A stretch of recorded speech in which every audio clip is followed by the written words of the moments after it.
Et ce qui a été découvert, c'est que finalement, quand on fait ça, on diminue nos risques de développer des maladies cardiovasculaires. Et ils m'ont dit pas grand-chose. Peut-être que ça va détruire ta glande thyroïde. Et là, je me suis dit, pas grand-chose. Détruire la glande thyroïde qui était piquée dans une panoplie de fonctions dans le corps, puis tout ça. Je leur ai dit, je ne peux pas accepter. Donc, on a découvert que l'esprit agit comme une force vraiment puissante, fondamentale, au niveau de l'organisme. Oui, ben, c'est intéressant parce qu'il y a des études scientifiques sur l'intuition véritable, euh, qui montrent que pour les grandes décisions de la vie, l'intuition. Pourquoi certains malades que la médecine croyait condamnés ont subitement retrouvé la santé? Est-ce que nous aurions, par hasard, des capacités insoupçonnées d'auto-guérison? Est-ce que l'esprit serait capable d'agir sur le corps et sur notre santé? Pour toutes ces questions, j'ai l'immense honneur de recevoir aujourd'hui Mario Beauregard, le docteur Mario Beauregard. Bonjour Mario. Bonjour. Merci d'être avec moi ce soir. C'est vraiment une chance inouïe, hein. Je pense que la plupart des gens qui sont avec nous ce soir connaissent un petit peu ton parcours parce qu'il est gigantesque. Il y a eu beaucoup d'articles, beaucoup de livres à ton sujet. Je vais quand même dire quelques mots. Évidemment, je ne pourrais pas tout dire parce que je pense qu'il me faudrait des heures. Tu as un CV immense. Mais voilà, en quelques mots, tu es un des pionniers des neurosciences. Tu es un des rares médecins, un des rares scientifiques à avoir osé rentrer sur le terrain de la conscience, des états de conscience modifiés, de la spiritualité même, tous ces phénomènes de transe, d'expérience de mort imminente. La plupart des chercheurs évitent en général de rentrer sur ce terrain. Toi, tu y es allé à fond. Oui. Tu es même considéré par le World Media Net comme l'un des 100 pionniers du XXIe siècle. Donc, voilà, c'est un titre très, très important. Tu as travaillé à l'Université de Montréal, à l'Université de l'Arizona également. Tes travaux ont fait beaucoup de bruit, notamment ton étude en 2007, si je ne me trompe pas, sur les sœurs carmélites et sur l'extase mystique, Oui. qui a eu un retentissement international. Hein, je pense qu'on en a parlé dans le monde entier. Oui. Tu as d'ailleurs été invité aux Nations Unies en 2008 pour parler de tout ça à New York. Tu as même rencontré le Dalai Lama pour tenter d'établir aussi des ponts entre la science, la spiritualité. Tu t'es fait aussi connaître par le manifeste que tu as écrit, le manifeste pour une science post-matérialiste. On va en reparler tout à l'heure, mais c'est très important parce que tu proposes justement une autre vision de la science aujourd'hui qui s'appuie bien entendu sur des dizaines et des dizaines de recherches scientifiques. Oui, exactement. Et puis, tu as aussi écrit un grand nombre d'ouvrages, à la fois pour les gens un peu experts, mais aussi pour le grand public, parce que tu as envie de transmettre toutes ces connaissances aujourd'hui. Et c'est pour ça que tu es avec nous d'ailleurs ce soir, c'est pour transmettre tout ça, et notamment sur un sujet très important qui, je pense, qui te suit depuis maintenant plus de 20 ans, c'est finalement le pouvoir que nous avons en nous d'enclencher des mécanismes de soins, pour retrouver la santé. Oui, voilà. Totalement. Ouais. Et notamment, tu cites une étude assez incroyable qui a été menée en 1993 par des chercheurs californiens, si je ne me trompe pas, à l'Institut des sciences noétiques. C'est ça. Ouais. Est-ce que tu peux en parler un petit peu? Parce que c'est assez impressionnant. Alors, ils ont fait comme une revue de littérature à cette époque-là. Ils voulaient voir si ce qu'on appelle en médecine une rémission spontanée. Spontanée parce qu'on ne comprend pas tous les mécanismes impliqués. Si c'était possible pas simplement dans des cas de cancer, mais pour toutes sortes de maladies. Et pour faire ça, ils ont revu 800 études, 800 articles scientifiques. Et au total, donc, il y avait comme 3500 patients d'impliqués. Et il y avait des cas de cancer très, très sévères, considérés comme incurables, qui étaient même dans les publications scientifiques qu'ils ont revues, en phase 4, là, en stade terminal, même pour des cancers aussi terribles qu'au niveau du foie, pancréas, cerveau, les tumeurs cérébrales. Mais il y avait aussi plein d'autres maladies. Toutes les maladies ou des atteintes à différents organes. Il y avait des cas de sida et même chez des gens non médicamentés à l'époque et tout ça.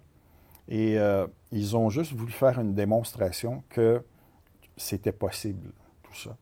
Il y avait des malformations, il y avait de l'hydrocéphalie, toutes sortes de maladies pour lesquelles on se dit qu'il n'y a pas véritablement de traitement possible, là. Ben, les données, en fait, empiriques, là, montrent que oui, il y a des gens qui se remettent, qui recouvrent la santé, même en ayant des maladies aussi graves que celle-là. J'interromps un instant cette vidéo pour vous dire que votre soutien compte beaucoup pour nous. Si vous aimez nos vidéos, je vous invite à vous abonner à notre chaîne et à cliquer sur le petit pouce levé qui se trouve sous la vidéo. C'est pas grand chose, mais ça nous aide à faire connaître nos contenus auprès d'un plus large public. Voilà, merci beaucoup pour votre aide et maintenant reprenons notre vidéo. Là, oui, ils évoquent plus de 3500 cas de rémission spontanée qui sont inexplicables par la médecine. Oui.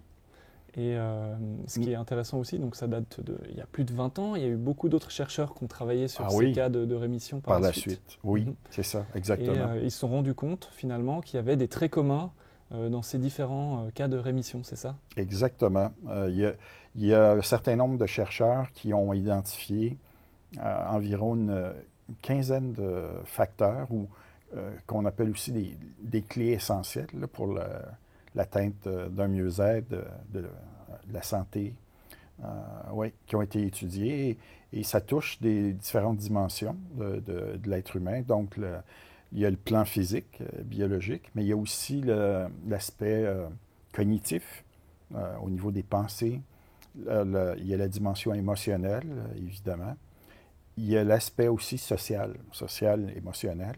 Et finalement, il y a la spiritualité qui, au tout début, on ne pensait pas que ça avait un rôle important à jouer. Finalement, on s'est rendu compte qu'il y a plusieurs éléments là, en lien avec ce qu'on appelle spiritualité qui ont un impact majeur au niveau de la santé et du bien-être.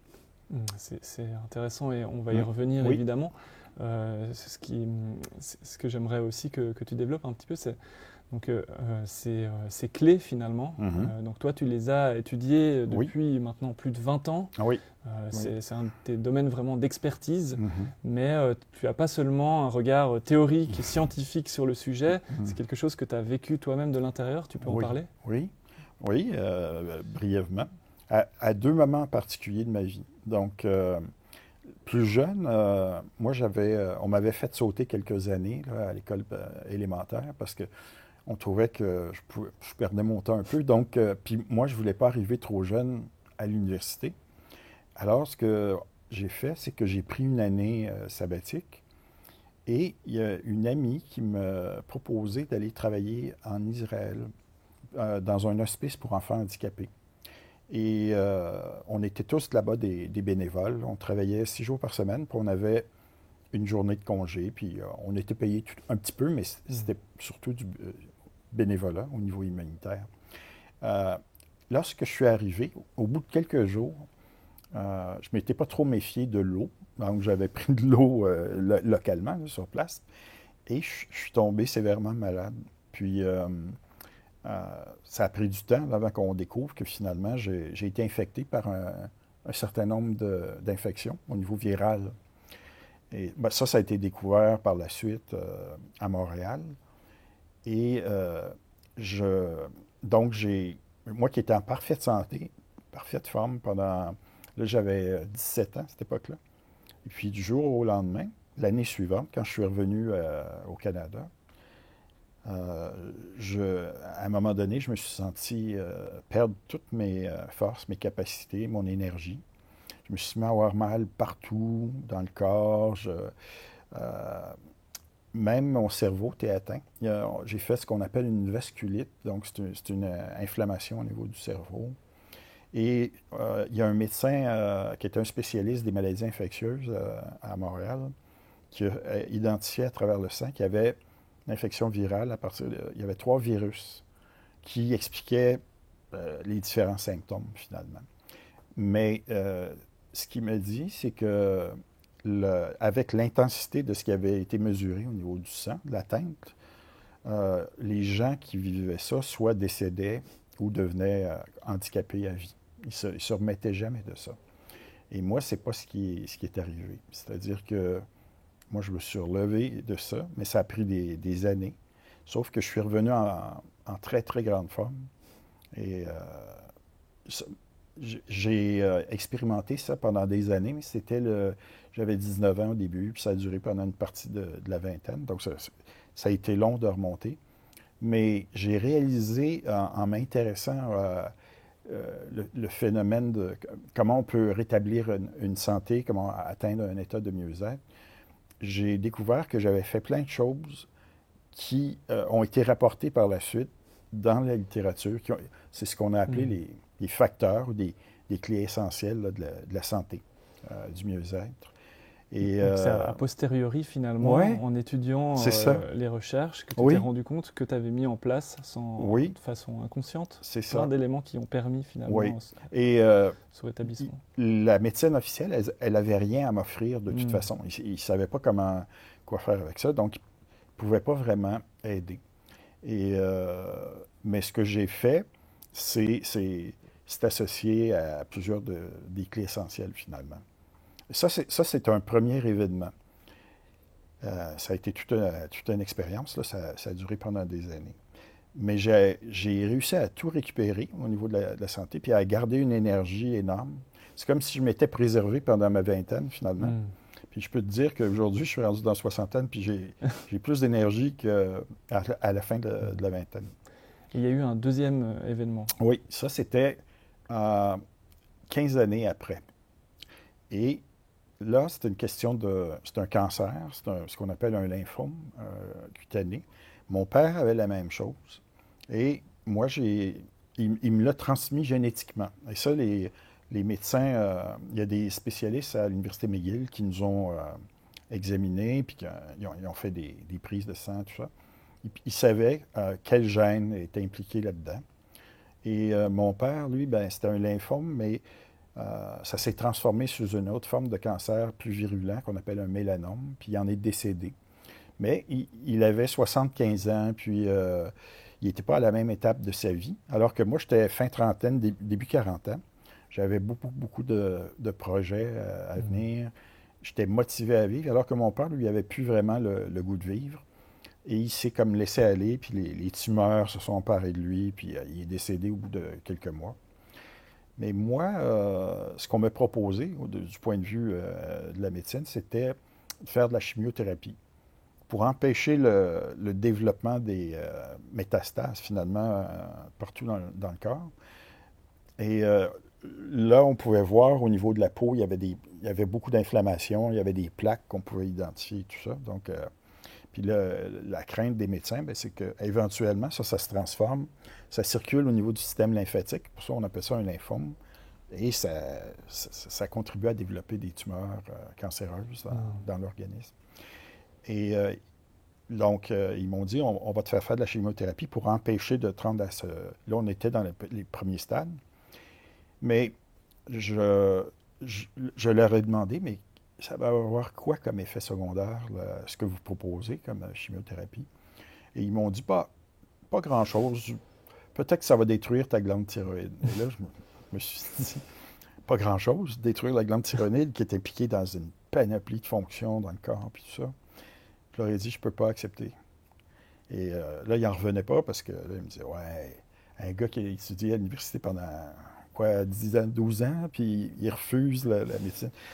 Mais j'avais l'intuition profonde que je devais suivre comme une autre voie, une autre approche. Et ce que j'ai fait, au fond, c'est d'appliquer plusieurs des principes qui se retrouvent au niveau de la formation. Les médecins voyaient quel pronostic vital pour toi? Mauvais. Ils voulaient me montrer les tables statistiques et j'ai refusé parce que je leur ai dit, ça, quand vous faites ça avec un patient, vous lui jetez un sort d'une certaine façon. Et puis, vous ne pouvez pas déterminer avec certitude est-ce que l'individu va dépasser le pronostic ou pas. Vous ne savez pas en réalité. Mais ça les confrontait. Puis, mais je leur ai dit non. Mais là, ils m'ont dit, il y avait un spécialiste de médecine interne, il y avait un oncologue. Là, ils m'ont dit, c'est la plus grave erreur de ta vie, c'est pas rationnel. Puis tu vas revenir, puis il va être trop tard. Puis là, on ne pourra plus rien faire pour toi. J'ai dit non, c'est pas comme ça que ça va se passer. Et ma guidance intérieure m'a dit que non. Ben là, eux, ils trouvaient ça tellement aberrant, puis ils m'ont dit, t'es dans le déni. C'est du déni psychologique que tu fais. Ah, vous allez voir. Puis, ils m'ont dit, mais tu vas faire quoi? Ah, je m'en charge. Puis donc, je suis allé chez moi, puis j'ai fait comme pendant 3 mois, je me suis concentré beaucoup là-dessus. J'ai ralenti mes activités au niveau du travail. J'étais jeune chercheur à l'université. Et là, j'ai fait beaucoup de visualisation mentale, j'ai fait de la méditation. Évidemment, je contrôlais au niveau de la diète, j'évitais ce qui était inflammatoire, puis le sucre qui alimente les tumeurs cancéreuses. J'ai tout fait ça. Mais il y a une chose aussi que j'ai fait qui a eu beaucoup d'impact, c'est s'abandonner au niveau spirituel, s'en remettre à plus grand que soi. J'étais amené intuitivement à faire ça. Puis à me dire, au fond, bon, ben OK, c'est peut-être que c'est la fin de ma vie physique, puis tout ça, mais peut-être que non. Puis moi, j'avais la certitude que non. Au bout d'à peu près 4 mois, je suis retourné voir les médecins, puis ça, puis je leur ai montré. Il n'y avait plus aucune trace de cancer. Et là, ils m'ont dit, ouais, bon, OK, ça arrive statistiquement, c'est une rémission spontanée. Je leur ai dit, ça veut dire quoi, une rémission? Et là, c'est un phénomène qu'on ne peut pas expliquer pour le moment. C'est ce qu'ils m'ont dit. Mais ça arrive de temps en temps. Mais là, je leur ai dit, non, ce qui est important, c'est vous devez comprendre ce que moi j'ai fait. Ils ne voulaient pas. Ils ne voulaient pas écouter ce que j'avais fait. Alors, je précise quand même, il n'est pas question forcément d'arrêter un traitement. Non, d'ailleurs, c'est pas ce que je dis. Ces clés qui sont aujourd'hui validées par la science sont tout à fait complémentaires. Oui. Donc l'idée, c'est pas d'arrêter. Évidemment, on invite les gens à suivre les traitements nécessaires. Mais il y a d'autres choses qui peuvent être faites en parallèle. Exact. Qui permettent d'aider aussi le corps à rester en bonne santé par lui-même. Tout à fait. Oui. Cette histoire... Elle est incroyable, hein, et puis elle fait écho justement à cette étude. On se rend compte finalement que des cas de rémission de maladies, hein, parce que tu disais il n'y a pas forcément que les cancers, il y a des infections, il y a toutes sortes de maladies qui ont été étudiées. Ils sont beaucoup plus courants qu'on le pense. On a l'impression que c'est extrêmement rare, mais en fait pas tant que ça. Non. Il y a à chaque fois, comme tu le disais, ces clés, ces facteurs communs qu'on retrouve un petit peu systématiquement quand on étudie ces cas. Alors évidemment, on pense toujours à l'alimentation, à l'exercice physique, c'est un peu les classiques, c'est bien connu. C'est vrai. Et c'est vrai que c'est important, hein. D'ailleurs, une des clés que toi tu évoques à travers l'alimentation, c'est certains aliments qui sont anti-inflammatoires. Oui, exactement. Le curcuma par exemple, il y en a d'autres. Oui, ce qu'on appelle des polyphénols, par exemple, qu'on trouve au niveau des myrtilles ou des fraises, des framboises. Ça a des effets antioxydants, donc ça prévient la dégradation au niveau cellulaire.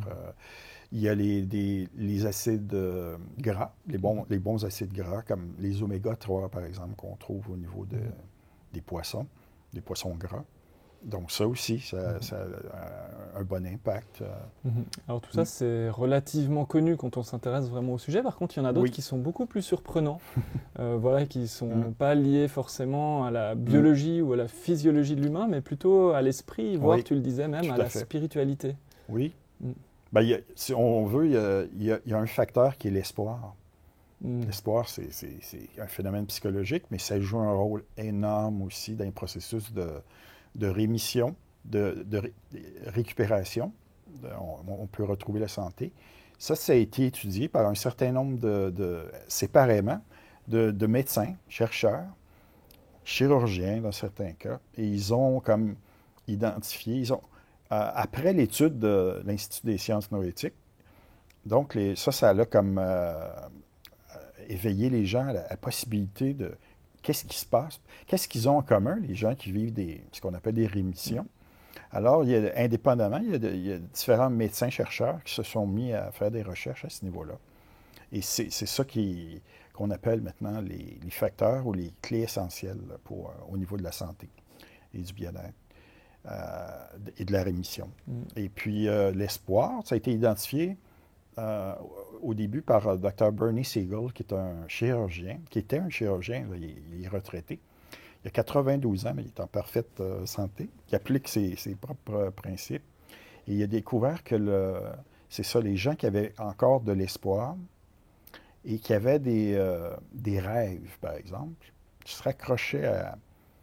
Eh bien, ceux-là, ils traversaient beaucoup plus facilement les épreuves, les symptômes de la maladie, les souffrances, les douleurs. Ça pouvait être les traitements de chimio.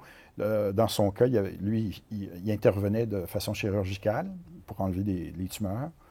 Et en se basant sur ça, l'espoir, puis s'accrocher à avoir des objectifs, des rêves, c'était un facteur vraiment déterminant là, en termes de qui allait passer à travers l'épreuve et qui ne passerait pas, finalement, à travers cette épreuve-là. Donc ça, c'est un des 15 facteurs. Oui. Voilà, on ne va pas pouvoir tous les évoquer durant cette interview parce que ça prendrait un peu trop de temps, mais on va quand même en évoquer plusieurs. Et puis après, pour les personnes qui souhaitent aller plus loin, on en reparlera à la fin de notre interview, mais tu as créé une formation complète qui permet de découvrir tous ces facteurs et surtout d'avoir des outils concrets, des techniques pour activer chacune de ces clés. C'est ça. Voilà, ça, on en reparlera tout à l'heure, mais peut-être tu peux nous donner encore un ou deux autres exemples. Je pense notamment, moi ça m'a surpris, tu parles de connexion au divin.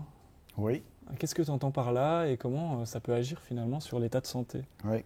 C'est pas nécessairement d'avoir à être religieux. Donc, c'est simplement de reconnaître que en soi, puis dans l'univers, il y a comme un principe transcendant, directeur qui guide tout ça et qui fait partie de ce qu'on est fondamentalement comme humain. Et moi, j'ai créé une approche psychospirituelle qui s'appelle l'holosynthèse. Et dans l'holosynthèse, on réfère à ça comme étant le grand moi, par contraste avec le monde de l'ego, du mental, ce qu'on appelle dans l'holosynthèse le petit moi. Alors, le fait de se connecter à quelque chose de plus grand que soi, au grand moi, a des répercussions au niveau physiologique, sur le plan cognitif. Ça change, ça crée ce qu'on appelle de la neuroplasticité dans le cerveau. Donc, ça amène la création de nouveaux neurones, de nouvelles connexions entre les neurones, qu'on appelle les connexions synaptiques. Il y a des nouveaux réseaux neuronaux qui se créent aussi. Et donc, ça a des répercussions au niveau du système nerveux. Puis le système nerveux, il est connecté à tous les grands systèmes physiologiques, système immunitaire, endocrinien pour les hormones, au niveau génétique aussi. Maintenant, on parle beaucoup d'épigénétique, donc les changements d'activité au niveau des gènes et tout ça. Mais on a réalisé depuis le début des années 2000 environ que ce qu'on mange a un impact au niveau de l'expression des gènes. Ce qu'on boit, est-ce qu'on fume ou pas, est-ce qu'on fait de l'exercice, mais également des facteurs psychologiques, comme de l'espoir, des émotions positives, et aussi la spiritualité. Ça guide l'activité des gènes également. Et finalement, tous les grands systèmes physiologiques dans l'organisme, ils sont interconnectés. On parle c'est un grand réseau psychosomatique. Aujourd'hui, on estime qu'il y a environ 37 trillions de cellules là-dedans, 37 000 milliards. Et ça communique tout par l'entremise de petites molécules qu'on appelle des peptides, qui sont c'est comme des messagers informationnels. Donc, tout ce qui se passe au niveau de notre psyché, sur le plan mental, par exemple, des émotions, des mémoires, ça peut être traumatique, c'est traduit sous forme biochimique dans l'organisme. Ça a un impact. Puis, à l'inverse, tout ce qui est les mémoires positives, les belles expériences, les états émotionnels positifs sont aussi traduits biochimiquement, mais c'est d'autres messagers qui sont chimiques, qui sont impliqués, évidemment. Donc, par exemple, si on entretient, on rumine, on a des pensées de tristesse de manière récurrente. En psychiatrie, on parle de rumination à ce moment-là. Si on entretient ça pendant trop longtemps, maintenant, on sait qu'on a beaucoup plus de chances de développer, quelques décennies plus tard, des démences comme la maladie d'Alzheimer, la maladie de Parkinson. C'est comme, finalement, les messagers chimiques qui sont impliqués deviennent toxiques pour certaines régions dans le cerveau, puis un peu partout dans l'organisme. On parle à ce moment-là de messagers chimiques comme du cortisol, qui est lié à le stress, la peur, l'anxiété, l'adrénaline, tout ça. Donc, à long terme, ça crée beaucoup de dégâts dans l'organisme. Puis c'est pour ça que finalement, arriver à être capable de réaliser qu'est-ce qui est entretenu au niveau mental en faisant comme de l'introspection ou de ce qu'on appelle la pleine conscience. Donc, on prend une certaine distance par rapport à tout ce qui se déroule dans notre psyché. C'est comme si on observait des nuages là, par un beau ciel d'été, on les regarde passer, mais on ne s'identifie pas à ça. On les analyse pas, on les juge pas. Mais le simple fait d'en prendre conscience, ça va faire en sorte que ça va devenir moins récurrent au niveau de la psyché. Et ces pensées-là, et ces émotions-là, ces souvenirs vont avoir moins de force. Et ils vont causer moins de dégâts, justement. C'est incroyable parce que on se rend compte avec tout ce que tu dis que l'esprit a vraiment un pouvoir sur le corps, sur la santé. Oui. Il y a des phénomènes qui sont bien connus. Je pense à l'effet placebo, aux techniques de visualisation qui sont employées par les sportifs, notamment en cas de rééducation, qui sont validées aussi scientifiquement. Oui. Et pourtant, j'ai l'impression que ces découvertes offrent un potentiel immense dans la santé et on en parle encore très peu. Comment ça se fait? Comment tu expliques Parce que tout ça part finalement du domaine académique. Et dans le domaine académique, il y a une certaine vision du monde, finalement, qui a été dominante pendant des siècles. On appelle ça le matérialisme scientifique. Donc, au fond, c'est l'idée qu'on peut tout réduire dans l'univers, y compris l'être humain, son cerveau, son activité mentale, sa psyché, même la spiritualité. On va réduire ça à des phénomènes purement matériels. Et c'est une vision qui est à l'origine de la science moderne, puis qui a été utilisée, puis qui a produit beaucoup de beaux résultats pendant des siècles. Sauf qu'elle n'est pas complète, cette vision-là. Il y a beaucoup plus que simplement on ne peut pas réduire tout l'univers, tout l'être humain à des processus uniquement électriques, chimiques, hormonaux. Il y a toute une série de phénomènes qui font partie de ce qu'on appelle maintenant la nouvelle science de la conscience. Et ça, moi, j'ai contribué à ça. Là. On amène finalement une vision qu'on a appelée post-matérialiste, qui ne dit pas que l'approche matérialiste, elle est fausse et elle n'a pas de valeur. C'est juste qu'on dit, c'est pas complet. Donc, il y a tout un pan invisible, finalement, pour nos canaux sensoriels au niveau de la perception. On n'a pas toujours les instruments, la technologie pour être capable d'appréhender ça. Mais on a toutes sortes de sources de données maintenant et ça a émergé beaucoup dans les années 70, par exemple, avec la découverte ce qu'on a appelé des expériences de mort imminente. Et on a découvert, par exemple, que dans la pensée matérialiste, on assume que l'esprit, là, les fonctions mentales, puis la conscience, c'est ce que fait le cerveau. Sauf que là, Dr. Raymond Moody a découvert qu'on avait des individus qui étaient morts cliniquement. Donc, quand on parle de mort clinique, ça veut dire il y a un arrêt cardiaque, arrêt respiratoire. Et là, si on mesure l'activité électrique du cerveau avec ce qu'on appelle l'électroencéphalographie, on va voir que le tracé devient plat complètement. Il n'y a plus d'activité neuroélectrique au bout d'environ 15 à 20 secondes. Et là c'est ce qu'on appelle un état de mort clinique. Mais ce qui a été découvert, c'est que pendant l'état de mort clinique, les gens continuent d'être capables de perception. Souvent, ils ont l'impression de sortir de leur corps physique, mais ils ont comme un corps subtil. Ils sont encore conscients. Ils peuvent percevoir, mémoriser des informations, etc. Et ça, on en a de plus en plus de cas comme ça qui ont été accumulés. Et ça va complètement dans le sens opposé de ce que nous disait l'approche matérialiste. Mais ça, c'est juste un secteur de recherche. On a un autre secteur important dans la nouvelle science de la conscience. Ça concerne nos capacités sur le plan de ce qu'on appelle des phénomènes c'est le concept d'esprit, mais non local. Donc, on a découvert que l'esprit agit comme une force vraiment puissante, fondamentale, au niveau de l'organisme.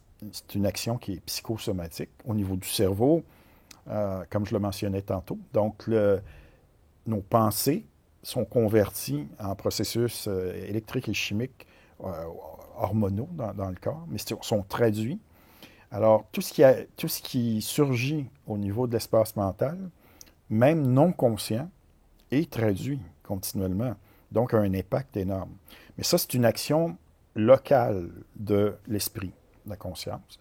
Mais l'esprit humain n'est pas limité dans l'espace. Et là, on parle d'une conscience non locale. Donc, elle n'est pas limitée à un point spécifique dans l'espace, c'est-à-dire dans le cerveau, au niveau du corps. Alors, les gens peuvent expérimenter des perceptions, par exemple, des visions à distance, de la clairvoyance, peuvent se connecter avec d'autres êtres humains de manière qu'on dit télépathique. Et on a des milliers d'études qui ont été faites pour montrer que finalement, et ça a été répété.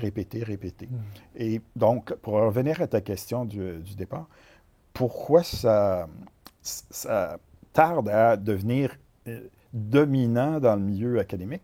C'est parce que tout le système de la recherche, du plan scientifique, s'est bâti autour d'une vision du monde matérialiste. Et la pensée matérialiste est devenue super importante. C'est devenu comme un article de foi. Donc, quand tu allais étudier en sciences, tu devais accepter cette vision-là. Puis ça avait une influence à tous les niveaux. Et par exemple, moi, en neurosciences, l'article de foi central, c'est que le cerveau sécrète la pensée comme le foie sécrète la bile. Et même à mon époque, c'est pas si lointain que ça, mais quand j'ai commencé mes études, on est au milieu des années 80. À cette époque-là, on ne pouvait pas remettre en question ça. C'était compris qu'on devait accepter ça. Mais moi, j'avais un caractère... moi, j'étais un rebelle. Et là, je leur disais, vous faites fausse route depuis des siècles, en fait. Et ils me regardaient, puis tu sais, t'es petit arrogant, puis ça. Puis, ça t'a d'ailleurs valu quelques ennuis. Oui, plusieurs ennuis. Oui. Même si aujourd'hui, quand même, voilà, les gens commencent enfin à reconnaître tout ton travail. De plus en plus, oui. Donc on parlait tout à l'heure en préambule de ce fameux manifeste pour une science post-matérialiste que tu as écrit, qui a été signé par plus de 550 chercheurs, scientifiques, médecins. Donc aujourd'hui, il y a un mouvement qui se met en marche. Oui. Tu fais partie justement des initiateurs de ce mouvement. Ça. Et c'est grâce à des personnes comme toi, aux autres scientifiques aussi que tu as cités tout à l'heure, que de nouveaux travaux sont menés et qu'on peut aussi peut-être justement... on est comme dans une période de transition, si on veut, entre deux grands paradigmes. Donc l'ancienne vision du monde dominante et une nouvelle vision que nous, on a appelée post-matérialiste. Mais post-matérialiste, ça ne veut pas dire grand-chose, mais c'était juste pour marquer une transition au niveau historique. Mais on réalise que cette vision-là, post-matérialiste, elle est compatible aussi avec ce qui est enseigné dans plusieurs des grandes traditions spirituelles, mais depuis des millénaires. Donc, c'est comme si ce qu'on a appelé la nouvelle science de la conscience, qui est post-matérialiste, elle rejoint de plus en plus ce qu'on nous enseigne au niveau spirituel depuis très longtemps, en fait. Il y a comme une convergence science-spiritualité de plus en plus. Et je comprends mieux finalement pourquoi les 15 clés que tu évoques peuvent être aujourd'hui étudiées. On a des références scientifiques, on sait que ça marche. Alors que c'est des sujets, je pense qu'il y a peut-être 30 ou 40 ans, c'était tabou. Impensable. On ne pouvait pas. On pouvait même pas, tu vois, le premier centre d'études sur la conscience, le terme conscience était même tabou. Il a fallu attendre 1995 pour que le premier centre apparaisse. C'était à l'Université de l'Arizona, à Tucson, où j'étais par la suite. Là. Et on ne pouvait pas parler d'émotion non plus. On trouvait ça trop subjectif, pas assez... C'était trop humain, trop soft au niveau de la science. Puis, même chose pour la spiritualité. On ne pouvait pas parler d'expérience. C'était très mal perçu. Puis, la vision matérialiste nous disait bah, les expériences spirituelles, c'est simplement des illusions, des hallucinations, puisqu'on ne pouvait pas concevoir que ça avait un lien avec quelque chose de vrai, finalement, parce que ça allait aux antipodes de la fameuse vision matérialiste. Mais là, il y a de plus en plus de nouvelles données qui émergent. Il y a de plus en plus de chercheurs qui osent aller dans... Il y a comme un phénomène d'entraînement de plus en plus. Et donc là, moi je pense vraiment qu'on va basculer. Je ne sais pas encore combien de temps ça peut prendre, une décennie, 2 peut-être. Mais avec tout l'Internet, on est super connectés maintenant, tout ça. Donc les changements se font plus rapidement. Et tu vois, comme ici, en Suisse, là, il y a beaucoup d'ouverture par rapport à ça au milieu académique. Donc, les gens sont comme à l'avance. Et c'est comme acceptable de même parler de spiritualité, l'influence sur la santé, le bien-être, même à la faculté de médecine. C'est possible ici, maintenant. Puis il y a un certain nombre d'universités aussi à travers là. Il y a des cultures qui sont plus réceptives à ça. Comme, par exemple, au Brésil, dans les hôpitaux, les facultés de médecine, les médecins travaillent de concert avec des médiums, souvent. Ouais, c'est incroyable. Oui, puis des hôpitaux super développés, là, avec toute la dernière technologie. Donc, par exemple, au niveau diagnostic, en psychiatrie, eux, ils ont une vision du monde différente. Donc, ils sont ouverts à l'idée que, dans certains cas, ce qu'on appelle schizophrénie peut être dû à de l'interférence à partir de certaines entités qui résideraient dans des plans subtils, par exemple. Et donc, ils travaillent de concert. Oui, donc il y a vraiment un intérêt pour découvrir étudier ces phénomènes qui étaient un peu laissés de côté. Ah, ben oui. Mais je pense notamment aussi, parmi les clés que tu cites, une autre qui m'a surprise et j'étais étonné de voir qu'il y avait eu des travaux scientifiques aussi sur le sujet, c'est le pardon. Oui, il y a beaucoup d'études cliniques. Oui. Comment ça se fait? Enfin, comment le pardon, ça peut être une clé pour être en bonne santé? Bien, on l'a étudié pour voir... finalement, quand on parle de pardon, c'est pas nécessairement d'oublier ou de tenir une offense qu'on aurait eue comme étant nulle. C'est pas ça. Mais c'est juste de renoncer à vouloir se venger ou à garder de la rancœur intérieurement. Et ce qui a été découvert, c'est que finalement, quand on fait ça, on diminue nos risques de développer des maladies cardiovasculaires, ça baisse la pression artérielle quand on pardonne, et ça peut impliquer le pardon à soi aussi. C'est pas juste le pardon à autrui, le pardon à soi. C'est comme une libération finalement. Ça renforce notre immunité. Donc, ça a plein d'effets positifs comme ça.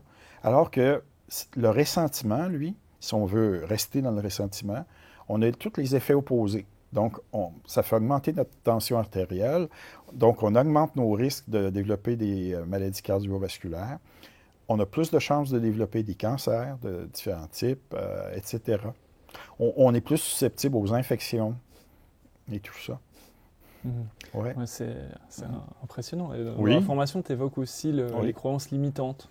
Oui, même chose. Voilà, quand les médecins nous disent désolé, vous n'avez plus aucune chance. Par exemple, on est dans une croyance limitante. comme dans moi, ce que j'ai vécu aussi. Puis finalement, oui, les croyances limitantes, au fond, c'est des schémas de pensée, mais qui peuvent vouloir dire, c'est pas possible d'atteindre un état de mieux-être, de retrouver la santé si vous avez tel diagnostic. On vous donne un pronostic qui va avec.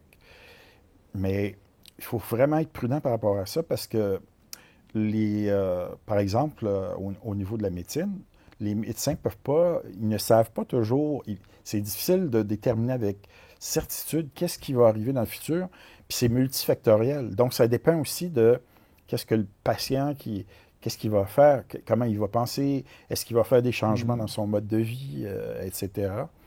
Donc, pour la question des croyances limitantes, ce qui est recommandé, c'est de prendre exactement la croyance opposée, qu'on appelle des croyances émancipantes. Donc, disons, j'ai aucun contrôle sur ma maladie, on peut aller chercher dans la littérature des cas où les gens il y a des cas de rémission, on en parlait, il y en a des milliers de répertoriés, et ça peut nous donner plus d'espoir, puis on peut voir qu'il y a des gens qui s'en ont sortis, même dans telle ou telle condition, et à ce moment-là, on va essayer de reprogrammer le mental en modifiant cette croyance-là, puis en la remplaçant par c'est possible, dans certains cas, de guérir, de se remettre de cette maladie-là, d'atteindre un état de santé de donc nouveau. On en fait un mantra, on le répète. On le répète.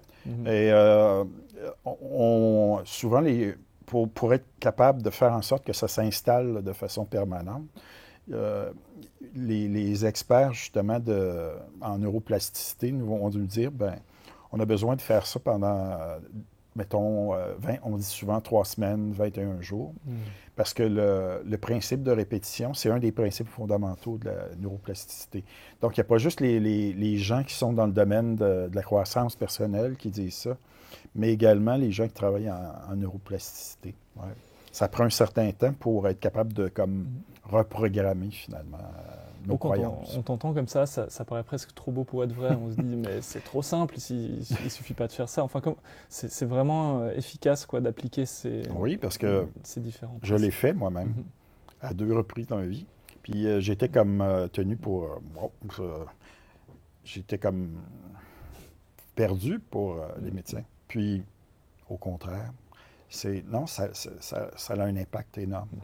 Ouais. Alors, voilà, on ne peut pas promettre que ça va guérir ou quoi que ce soit, mais en tout cas, on maximise les chances pour le corps d'être dans une voie de santé. Oui, exactement. Ouais. Voilà, et donc on l'a dit tout à l'heure, tu as créé avec Pure Santé une formation complète sur ces 15 clés. On en a évoqué quelques-unes, on a évoqué l'espoir, on a évoqué le pardon, la connexion au divin, les croyances limitantes. Les rêves, avoir des buts. Il y en a 15. Oui, qui ont été identifiés par les gens qui ont fait la recherche. Qui sont toutes validées par des études en sciences, en neurosciences. Oui, oui, maintenant. Et voilà, surtout, dans cette formation, tu ne te contentes pas de les énumérer. Tu prends le temps à chaque fois de donner des clés pour activer ces facteurs. C'est le but ultime, évidemment. Ça, c'est hyper intéressant. Est-ce que tu peux nous expliquer un petit peu comment elle est conçue, cette formation? Elle tourne autour des grandes dimensions, finalement, de ce qu'on est là, en termes d'humain. Donc, c'est divisé par section. Il y a une section qui concerne la dimension physique, biologique, et à l'intérieur de chaque dimension, les autres dimensions, il y a l'aspect cognitif, la pensée, il y a l'aspect émotionnel, l'aspect social également, et finalement la dimension spirituelle. Et pour chacune des dimensions, c'est divisé en modules. Et donc, par exemple, au niveau de la dimension physique, biologique, là, il y a l'alimentation, la supplémentation, l'exercice physique, c'est un autre module, etc. Et c'est comme ça pour chaque dimension. C'est conçu comme ça. Ça, c'est la partie théorique, les études là, qui sont présentées de façon vulgarisée. Puis la partie pratique, on respecte le même ordre et il y a des exercices proposés pour chacun des modules. Donc, c'est fait simplement. On t'a donné un exemple avec ces mantras de croyances émancipantes. Oui. Mais voilà, il y a beaucoup d'autres outils. Ça, c'est un exemple parmi tant d'autres. Je pense par exemple au souffle de la sécurité qui permet d'agir sur ses peurs. Je pense aussi à différentes guidances de méditation que tu proposes aussi tout au long du parcours. C'est vraiment très riche et ça permet d'intégrer petit à petit ces pratiques dans son quotidien pour justement faire de son corps peut-être ce que toi tu appelles le médecin intérieur. Donc, le médecin, c'est toutes nos capacités finalement de réatteindre ce qu'on perd. On entre dans ce qu'on considère être la maladie, la souffrance, tout ça. C'est de retrouver un état d'équilibre pour atteindre un mieux-être puis un état de santé. De nouveau. Donc, on parle dans le jargon d'homéostasie, qui est un principe d'équilibre au niveau du corps, de balance. Il y a une dimension physique à ça, physiologique, par exemple, le travail qui est fait au niveau de l'intelligence corporelle qui va réguler la pression artérielle, le rythme cardiaque, des choses comme ça. Mais il y a le même principe d'homéostasie pour la dimension cognitive, la dimension émotionnelle, le corps, mais aussi tous les autres aspects de la psyché, Carl Jung parlait beaucoup de ça, cherche à atteindre un état d'équilibre aussi. Puis on a ça également au niveau spirituel. Donc, tous ces mécanismes-là qui tendent vers l'équilibre, c'est ça qui est appelé, dans le fond, le médecin intérieur, là, ici. Bien sûr, tu es conscient que c'est difficile de tout changer dans sa vie comme ça, du jour au lendemain. C'est compliqué. Donc, l'idée, c'est que ce soit un parcours progressif, de jour en jour, pendant 30 jours, pour découvrir tous les 2 jours une nouvelle pratique, une nouvelle clé, et puis pour les ajouter petit à petit dans son mode de vie, dans ses habitudes. C'est vraiment conçu pour y aller progressivement, et puis pour que finalement, après 30 jours, on ait plein de petites habitudes, qui ne sont pas des habitudes très longues d'ailleurs, souvent c'est quelques minutes dans la journée, c'est très simple. Oui, oui. Très simple, mais ça peut être très puissant. Oui, c'est ça. C'est ça qui est étonnant, je trouve. Quand tu partages ton histoire, c'est incroyable. Et on a aussi un carnet de bord, parce que évidemment, c'est plus facile d'avancer quand on peut prendre des notes, quand on peut écrire aussi ses progrès au fil du temps. Ça permet d'avoir un vrai suivi, et puis de ne pas suivre passivement une formation comme parfois c'est le cas. Là, on est vraiment tout de suite dans la pratique. Tout à fait. Alors, merci en tout cas beaucoup Mario pour toutes ces explications. Est-ce que peut-être tu t'aimerais encore ajouter un mot sur ce qu'on peut attendre de ces clés si on les met en pratique? Qu'est-ce que ça peut changer finalement pour nous dans notre quotidien? D'abord des changements sur le plan physique, biologique, la physiologie. Donc une diminution de la réponse de stress, une augmentation de ce qu'on appelle l'état de relaxation sur le plan de la physiologie.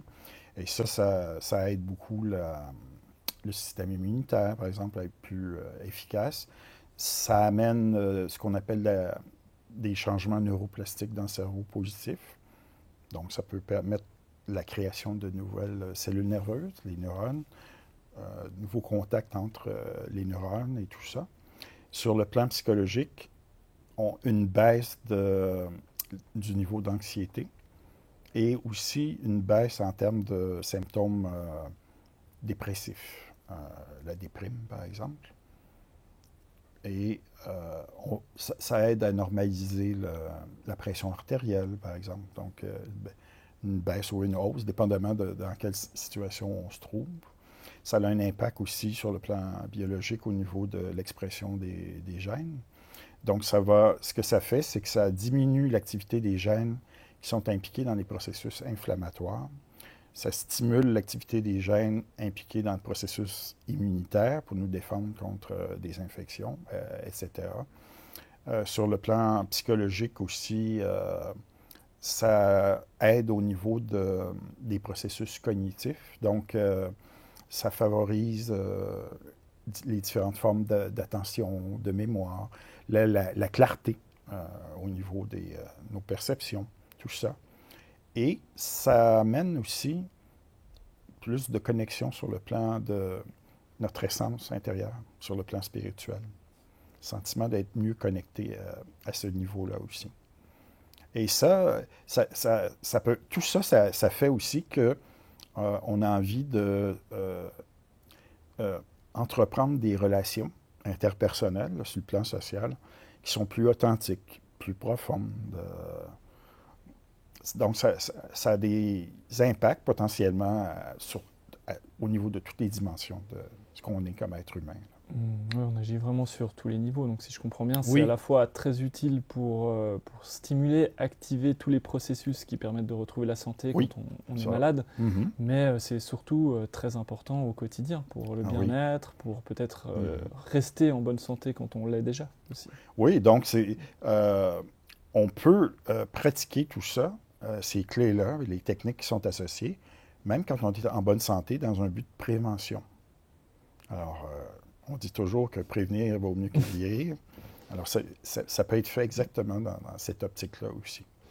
Ouais. Tu recommandes finalement d'intégrer toutes ces clés dans le quotidien, peu importe son état de santé, son état de bien-être. Et dans tous les cas, on devrait voir normalement un meilleur bien-être, un Oui. épanouissement personnel Oui. sur plein de niveaux, pas Oui. seulement sur le niveau physique, mais aussi social, même spirituel, tu disais. Exactement. Donc, moi, c'est des choses que j'applique dans ma vie de tous les jours maintenant. Mais là, je suis plus j'ai plus de gros défis sur le plan de la santé. Je suis dans une autre étape, mais justement dans un but de prévention pour se sentir mieux. Donc, j'applique plusieurs de ces clés-là. J'ai intégré ça dans mon mode de vie. Tu évoques même dans la formation plein de petits changements aussi qui sont intéressants, qui ne sont pas forcément directement liés à la santé, mais c'est la question de l'intuition, de faire les bons choix dans sa vie, toutes ces choses-là aussi qui sont importantes quand quand on a plein de défis finalement au fil de notre vie. Oui, ben, c'est intéressant parce qu'il y a des études scientifiques sur l'intuition véritable, qui montrent que pour les grandes décisions de la vie, l'intuition, là on parle de trouver le bon conjoint, la bonne conjointe, est-ce qu'on achète une maison ou pas, à quel endroit, est-ce qu'on décide d'avoir des enfants ou pas, à quel moment, tout ça. Il y a des études qui ont été réalisées en Europe, en Hollande en particulier, qui montrent que l'intuition véritable est infiniment supérieure au raisonnement analytique pour les plus grandes décisions de la vie. Ouais. C'est incroyable. Oui. Donc, ça aussi, c'est vraiment important de pouvoir l'intégrer. Ça se pratique, ça se développe, mais ça peut devenir un allié là, incontournable, très, très précieux. Personnellement, moi, j'opère à peu près pratiquement uniquement comme ça, sur un mode intuitif maintenant. C'est étonnant de la part d'un scientifique. Je sais, mais il y a des précédents célèbres. Hein? Einstein, par exemple, il disait que l'imagination puis l'intuition avaient beaucoup plus de valeur que le raisonnement pour arriver à comprendre, à élaborer des théories, puis tout ça. Puis il y en a eu d'autres aussi. Ouais. Eh bien, je pense que c'est une belle façon de terminer cet entretien. Merci beaucoup, Mario. Merci, Florent. Merci à toi. Attendez un instant, j'ai encore une chose importante à vous dire. Alors déjà, j'aimerais être clair sur un point. Je prétends pas que vous allez vaincre un cancer ou une maladie grave juste avec la formation de votre médecin intérieur. Ce serait vous donner de faux espoirs. C'est important de rester réaliste et de toujours suivre les conseils de votre médecin. En revanche, ce que je peux vous promettre, c'est qu'avec ce programme, vous aurez tous les outils pour déployer pleinement les capacités de régénération de votre corps. Et ça peut vous donner un avantage considérable en complément des traitements classiques. C'est comme si vous prépariez votre corps et votre esprit à donner le maximum de leurs capacités pour retrouver et garder une pleine santé. Et le mieux, pour y parvenir, c'est d'avancer un pas après l'autre. C'est pour cette raison que nous avons conçu cette formation comme un parcours progressif sur 30 jours. Tous les 2 jours, pendant 1 mois, vous allez recevoir non pas une, mais 2 vidéos. Une vidéo théorique pour vous présenter à chaque fois une nouvelle clé de régénération, mais aussi une vidéo pratique dans laquelle Mario Beauregard vous propose des exercices concrets à appliquer pour pouvoir intégrer cette clé dans votre vie. Parce que c'est bien beau de connaître ces 15 clés, mais si vous ne savez pas comment les mettre en pratique, ça ne sert pas à grand chose. Voilà pourquoi Mario vous guide toujours de façon très pratico-pratique. Après 30 jours, vous aurez découvert et appliqué les 15 clés issues des neurosciences pour maximiser vos capacités de régénération.